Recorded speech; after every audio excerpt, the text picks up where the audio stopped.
Bollywood silver screen presenting mine. इस कहानी की शुरुआत में एक अमेरिकन सोल्जर को दिखाया जाता है जिसका नाम माइक है। माइक एक शार्प शूटर है। उसके साथ उसका साथी भी होता है जिसका नाम टॉमी है। ये दोनों के दोनों बीहड़ रेगिस्तान में खूंखार आतंकवादी के इंतजार में घात लगाए हुए बैठे हैं जिसकी यूएस आर्मी को कई महीनों से तलाश है। कुछ ही देर बाद इनसे कुछ दूर कुछ लोग इकट्ठा होना शुरू हो जाते हैं। दरअसल ये एक वेडिंग सेरेमनी है। माइक अपना निशाना लगाता है, पर इससे पहले कि वो उस आतंकवादी को मारता, उस आतंकवादी के सामने दूल्हा आ जाता है। इसीलिए माइक उस पर निशाना नहीं लगा सकता, जिस वजह से माइक अपनी गन निशाने से हटा लेता है। माइक की गन की दूरबीन से सूरज की रोशनी से एक लाइट रिफ्लेक्ट होती है जिसे उस आतंकवादी का आदमी देख लेता है। वो समझ जाता है कि उनसे दूर कोई ना कोई है। वो उस तरफ गोलियां चलाना शुरू करते हैं जिस वजह से वो आतंकवादी इस जगह से भाग जाता है।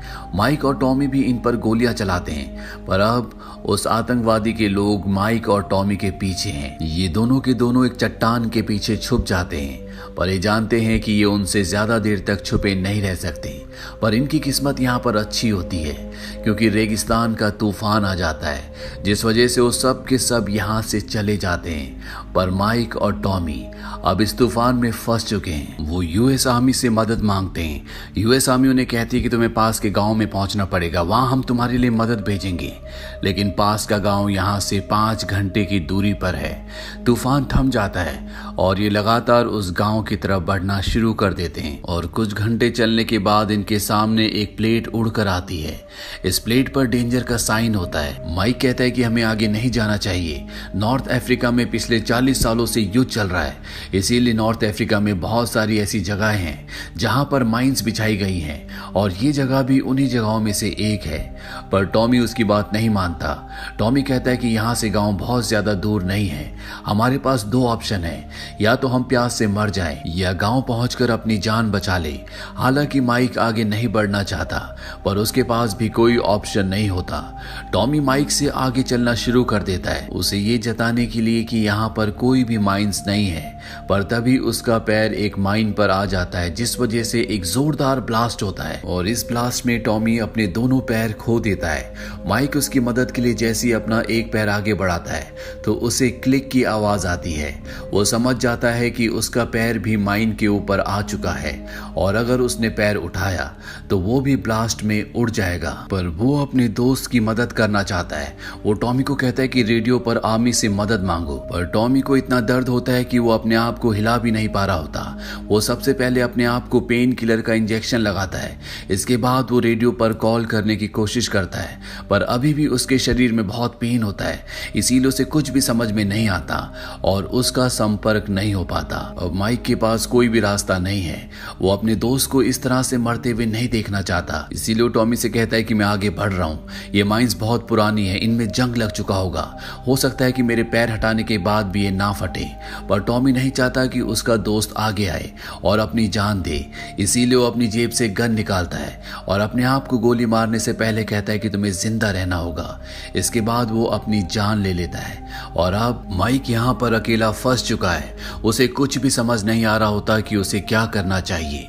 वो सबसे पहले अपने दिमाग को शांत करता है। इसके बाद वो एक कुल्हाड़ी की मदद से रेडियो का बैग अपने पास खींचता है, पर वो देखता है कि रेडियो की बैटरी पूरी तरह से खत्म हो चुकी है और रेडियो की दूसरी बैटरी टॉमी की जेब में है। पर माइक यहाँ पर रेडियो की बैटरी को सोलर एनर्जी से चार्ज कर लेता है। इसके बाद वो अपने बेस पर कॉल करता है और उन्हें पूरी सिचुएशन बताता है। वो कहता है कि मुझे मदद चाहिए, मेरा साथी मारा जा चुका है। उसका सीनियर कहता है कि इस वक्त तुम जहाँ पर हो वहां पर बहुत बड़े बड़े रेतीले तूफान चल रहे हैं, इसीलिए हम तुम तक हवाई सहायता नहीं भिजवा सकते, पर हम एक टीम तुम्हारी मदद के लिए तुम तक भेज रहे हैं, पर उन्हें वहां पहुंचने में 52 घंटे लगेंगे। यानी कि अब माइक को यहाँ पर अकेले 52 घंटे रहना पड़ेगा। माइक अपने सबसे अच्छे दोस्त टॉमी की मौत से पूरी तरह से टूट चुका है।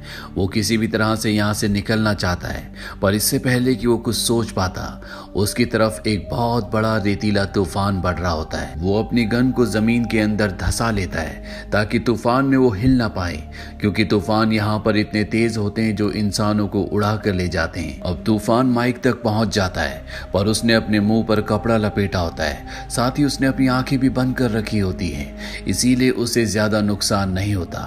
और जब तूफान उससे होकर गुजर जाता है, वो अपनी आंखें खोलता है तो वो देखता है कि उसकी दोस्त टॉमी की बॉडी उड़कर उस तक पहुंच चुकी है। वो टॉमी की जेब से रेडियो की बैटरी निकाल लेता है, पर यहाँ पर उसकी किस्मत अच्छी नहीं होती, क्योंकि उसका रेडियो का बैग अब उससे दूर जा चुका है और अब ये बैटरी उसके किसी काम की नहीं है।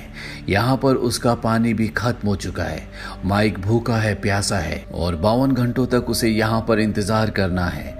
पर जैसे जैसे समय बीतता है, उसके सब्र का बांध टूटता जाता है। वो अपनी गन निकालता और आसमान में कई गोलियां चलाता है, साथ ही मदद के लिए चिल्लाता भी है, पर दूर दूर तक कोई भी नहीं होता। और अब वो तय करता है कि वो अपनी जान ले लेगा। वो अपने सिर पर गन लगाता है, पर इससे पहले कि वो गोली चलाता, उसे अपने सामने एक आदमी दिखता है जो पास ही के गांव का होता है। माइक उसे अपनी पूरी सिचुएशन बताता है। वो आदमी उसे कहता है कि तुम्हें अपना दूसरा स्टेप आगे बढ़ाना चाहिए। माइक कहता है कि अगर मैंने कदम बढ़ाया तो मैं भी अपने दोस्त की तरह मारा जाऊंगा। वो आदमी माइक के पास आता है, पर वो सीधा नहीं आता, वो जिगजैग पोजीशन में आता है, क्योंकि शायद उसे भी पता है कि यहाँ पर माइंस है। माइक उसे अपनी पानी की खाली बोतल देता है, क्योंकि वो प्यासा होता है। साथ ही उससे अपना रेडियो भी मांगता है, जो उससे कुछ ही दूरी पर होता है। वो विलेजर कहता है कि यहाँ पर कोई भी म्यूजिक नहीं बजेगा, तुम डांस नहीं कर सकते, तुम्हें अपने कदम आगे बढ़ाने चाहिए। ये कहकर वो आदमी वहां से चला जाता है। माइक उसी तरह से कई घंटों तक उसी जगह पर खड़ा रहता है और कुछ देर बाद उसे अपने से दूर एक छोटी लड़की दिखती है, जो ठीक उसी विलेजर की तरह जिगजैग तरीके से माइक तक पहुंच जाती है। वो माइक को पानी देती है, साथ ही अपने गले में लटके थैले से वो एक सोल्जर के टॉय को निकालती है। माइक के पास भी एक ऐसे ही टॉय होता है जो उसे इसी रेगिस्तान में मिला था। वो टॉय उस लड़की को दे देता है। इसके बाद वो उस छोटी लड़की से अपने रेडियो का बैग भी मांगता है, पर वो लड़की भी उसे बैग नहीं देती। दरअसल ये उसी विलेजर की बेटी होती है जो अभी कुछ देर पहले यहाँ पर आया था, और अब ये छोटी लड़की भी यहाँ से चली जाती है। अब अंधेरा होना शुरू हो जाता है। माइक के पास उसका जो मोबाइल होता है, वो उसमें अपनी पत्नी का एक रिकॉर्डेड मैसेज देखता है, जिसमें उसकी पत्नी कहती है कि मैं तुम्हारा इंतजार कर रही हूँ, मिशन कंप्लीट करके जल्दी वापस आना।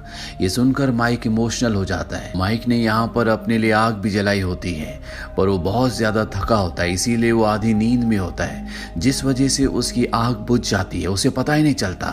और कुछ ही देर बाद उसे यहाँ पर जानवरों की आवाज आनी शुरू जाती है। यहाँ पर रेगिस्तान के खूंखार डॉग्स हैं जो माइक को अपना शिकार बनाना चाहते हैं। वो धीरे धीरे माइक की तरफ बढ़ रहे होते हैं। माइक उन पर गोलियां भी चलाता है, पर चारों तरफ अंधेरा होता है। माइक टॉर्च की मदद से एक डॉग को देख लेता है और उसका निशाना इस बार सही जगह पर लगता है। डॉग उछलकर माइन के ऊपर गिरता है, जिससे यहाँ पर एक बहुत बड़ा ब्लास्ट होता है। यहाँ पर जितने भी डॉग्स होते हैं वो सब के सब इस जगह से भाग जाते हैं। अब सुबह होती है और एक बार फिर से वो विलेजर माइक के पास आता है। वो माइक को जिंदा देखकर हैरान होता है। वो माइक से कहता है कि तुम इस भीड़ में पूरी रात बिना हिले जानवरों से बचे रहे, ये किसी करिश्मे से कम नहीं है। वो माइक को एक बार फिर से कहता है कि तुम्हें अपने कदम आगे बढ़ाने चाहिए, पर माइक उसकी बात नहीं मानता। माइक उस विलेजर से कहता है कि तुम्हें पता है कि माइंस कहाँ पर है, इसीलिए तुम जिगजैग तरीके से यहाँ पर आते हो। विलेजर उसे कहता है कि मुझे नहीं पता कि माइंस कहाँ पर है, पर अगर मैं सीधा सीधा चलते हुए आया तो कभी ना कभी मेरा पैर माइन के ऊपर आ ही जाएगा, इसीलिए मैं जिगजैग तरीके से यहाँ पर आता हूँ। माइक उससे अपना रेडियो मांगता है। वो विलेजर उसे उसका रेडियो देकर वहां से निकल जाता है। माइक को अब भ्रम होना शुरू हो जाते हैं। उसे अपना दोस्त टॉमी दिखता है, जो माइन के फटने से अब इस दुनिया में नहीं रहा। टॉमी उसे कहता है कि तुम अभी तक यहीं पर खड़े हो, तुम्हें घर वापस जाना चाहिए, तुम्हारी पत्नी तुम्हारा इंतजार कर रही है। माइक को यहाँ पर अपने अतीत की वो सारी गलतियां याद आती है जो उसने की थी। उसने अपनी पत्नी के साथ अच्छे से बिहेव नहीं किया। जब उसकी पत्नी को उसकी सबसे ज्यादा जरूरत थी, तब वो उसे छोड़कर अपने मिशन पर चलाया। अब एक बार फिर से रात हो चुकी है और चारों तरफ वही खूंखार डॉग्स हैं जो एक रात पहले माइक को मारना चाहते थे। वो माइक के ऊपर हमला कर देते हैं। माइक पूरी रात उन डॉग्स से लड़ता है। वो कई डॉग्स को मार देता है। सुबह होने के साथ माइक अपनी घड़ी देखता है। अभी भी उस तक मदद पहुंचने में 7 घंटे बचे हैं, यानी कि माइक को इस भीड़ में फंसे हुए पूरे 45 घंटे हो चुके हैं। 45 घंटों से वो एक ही जगह पर है, वो एक कदम भी आगे नहीं बढ़ा। अब माइक को रेडियो पर उसके सीनियर का कॉल आता है। उसे बताया जाता है कि जो टीम उसकी मदद के लिए आ रही थी वो टीम अब वक्त पर नहीं पहुंच पाएगी। वो 10 घंटे लेट है, यानी कि उसे 17 घंटे इंतजार करना होगा। वो माइक से पूछते क्या तुम कर सकते हो? माइक कहता है कि नहीं। उसका सीनियर कहता है कि कोई तुमसे बात करना चाहता है। और दूसरी तरफ से जेनी की, उसकी पत्नी की आवाज आती है। माइक उससे माफी मांगता है। वो कहता है कि मुझे यहाँ नहीं आना चाहिए था, मुझे तुम्हारे साथ रुकना चाहिए था। मैंने अपने हर वादे को तोड़ा, जो चीजें खूबसूरत थी मैंने उन्हें बिगाड़ दिया, मैंने हर एक अच्छे पल को बुरे पल में बदल दिया।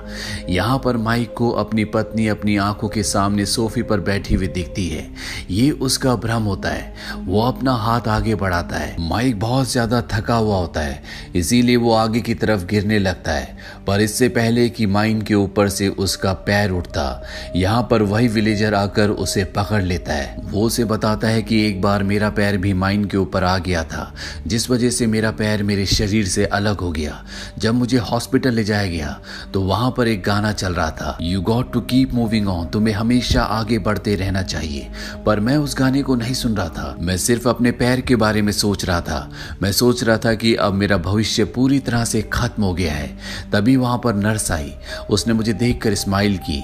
इसके बाद मैंने वो गाना सुना, तुम्हें हमेशा आगे बढ़ते रहना चाहिए। इसके बाद मैं अपनी पत्नी से मिला, उसने मेरी देखभाल की, हमारे बच्चे हुए। कभी कभी बुरी चीजें भी जिंदगी में अच्छी चीजें ले आती हैं, बस हमें कभी हिम्मत नहीं हारनी चाहिए। मैं यहाँ से माइंस निकालता हूँ जिन्हें मैं बेचता हूँ, और माइंस निकालने के बाद वहां पर हम टीन का डिब्बा डाल देते हैं ताकि आमी को ये पता ना लग सके कि हमने यहाँ से माइन निकाल दी है। माइक उसे कहता है कि मैं तुम्हारी बेटी से मिल चुका हूँ, बहुत खूबसूरत है। विलेजर उसे बताता है कि कुछ सालों पहले माइन के फटने से मेरी बेटी की जान चली गई। ये सिर्फ मेरा एहसास है जो तुम मेरी बेटी को मेरे साथ देख सकते हो। इस जिंदगी ने मुझसे बहुत कुछ छीना है, पर जिंदगी चाहे कितनी ही बेरहम क्यों ना हो, हमें हमेशा आगे बढ़ते रहना होता है। इसके बाद वहां से विलेजर जाने लगता है। माइक को उसके साथ उसकी बेटी भी दिखती है, पर कुछ ही पलों के बाद उसकी बेटी गायब हो जाती है। माइक को इसके बाद दोबारा से भ्रम होना शुरू हो जाता है। उसे अपने बचपन की याद आती है जब उसके डैड उसकी मॉम को और उसे मारा करते थे। साथ ही उसे वो पल भी याद आता है जब उसकी मॉम हॉस्पिटल में अपनी जिंदगी की आखिरी सांसें ले रही थी। उसकी मॉम ने भी उसे कहा था कि तुम्हें जिंदगी में लगातार आगे बढ़ना होगा। पर माइक का भ्रम बहुत जल्दी टूट जाता है क्योंकि उसे एक गोली लगती है।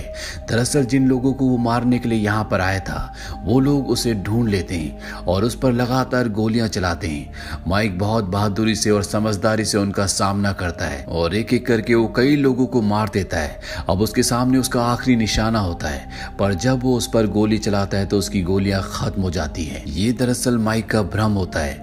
उसके सामने उसके डैड होते हैं जो उसे गले से लगा लेते हैं। माइक को एहसास होता है कि जिन लोगों से वो जिंदगी भर नफरत करता रहा, दरअसल वो लोग उससे प्यार करते थे। अब माइक को बचाने के लिए उसकी आर्मी वाले लगभग उस तक पहुंच जाते हैं, पर रेगिस्तान में उसे देखना इतना आसान नहीं होगा क्योंकि रेगिस्तान में जब गाड़ियां चलती है तो बहुत ज्यादा धूल उड़ती है। माइक के पास अपनी लोकेशन बताने का सिर्फ एक ही तरीका है और वो है फ्लेयर गन, जो उससे कुछ दूरी पर होती है, जिसे उठाने के लिए उसे अपने कदम आगे बढ़ाने होंगे, नहीं तो वो यहीं पर भूख और प्यास से मर जाएगा। उसे विलेजर की बात याद आती है कि हमेशा हमें आगे बढ़ते रहना चाहिए। माइक पूरी हिम्मत करता है और वो एक कदम आगे बढ़ जाता है, पर कदम आगे बढ़ाने के बाद यहाँ पर कोई भी ब्लास्ट नहीं होता।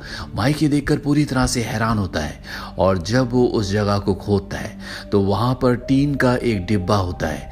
जैसा कि विलेजर ने कहा था कि वो यहाँ से माइन निकालकर वहां पर टीन का डिब्बा डाल देते हैं और माइक जब उस टीन के डिब्बे को खोलता है तो उसके अंदर एक सोल्जर का टॉय होता है। माइक उसी जगह पर लेट जाता है। वो पिछले 62 घंटों से इसी जगह पर खड़ा था। माइक की जिंदगी के इस इंसिडेंट ने उसकी पूरी जिंदगी बदल दी। कुछ दिनों बाद वो वापस अपने देश जाता है जहां एयरपोर्ट में उसकी पत्नी उसे लेने के लिए आई होती है। माइक उसके सामने अपने घुटनों पर बैठ जाता है क्योंकि उसे अब जिंदगी की इंपॉर्टेंस का पता है। उसे पता है कि जिंदगी में खुश रहना चाहिए, हालात कैसे भी हों, इंसान को हमेशा आगे बढ़ते रहना चाहिए। कभी कभी जिंदगी में बुरी चीजें भी अच्छी चीजें ले आती हैं, जिस तरह से माइक और उस विलेजर की जिंदगी में लेकर आई। बस इन दोनों में एक ही चीज कॉमन थी, ये दोनों जिंदगी में आगे बढ़े। तो ये थी पूरी कहानी फिल्म माइन की।